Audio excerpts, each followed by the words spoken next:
So here we've got the rotating spaceship from Space Odyssey 2001.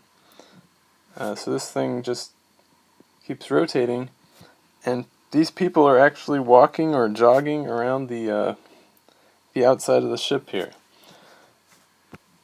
And they feel like they're under normal gravity back on Earth. But more accurately, they feel like there's the same normal force that there is back on Earth.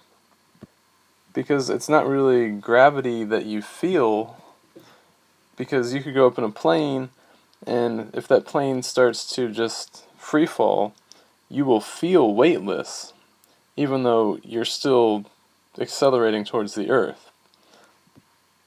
So our real constant reminder of gravity is the normal force from the ground or the Earth pushing back up on us.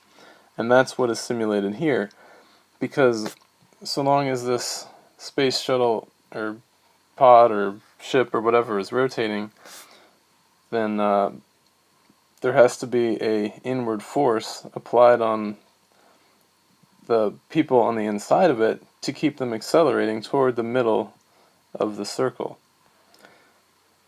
So this centripetal force that's acting on all these people feels exactly like the normal force of Earth. And we are tasked with trying to figure out an expression for the tangential velocity of the outside of the station. So basically, how fast should a point on the outside of the station be rotating? Or, I'm sorry, I should more accurately say, how fast, at what speed should it be moving? And that's the variable v.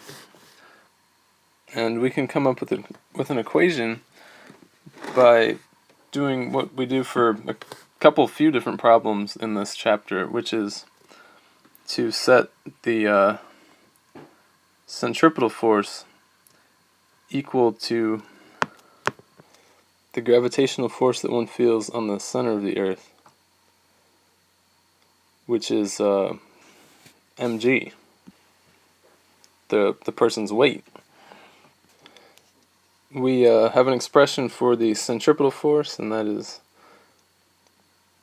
mv squared over r, where m is the mass of the person or whatever object is feeling like they're in this artificial gravity, and v is the velocity we're solving for, and r is the distance from the center of the circle to the outside.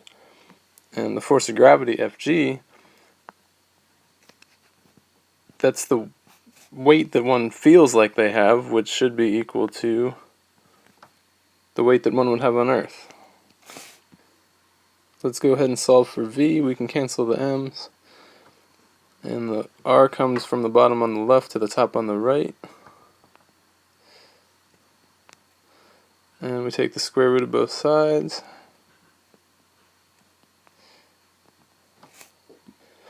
and there you have it. You can see that we can put any different, we can design the ship and pick whatever different radius of this circle that we want. So this r, distance from the middle of the ship to the outside, as that gets bigger, we see that the velocity, the speed of a point on the outside of the ship must get a little bit bigger.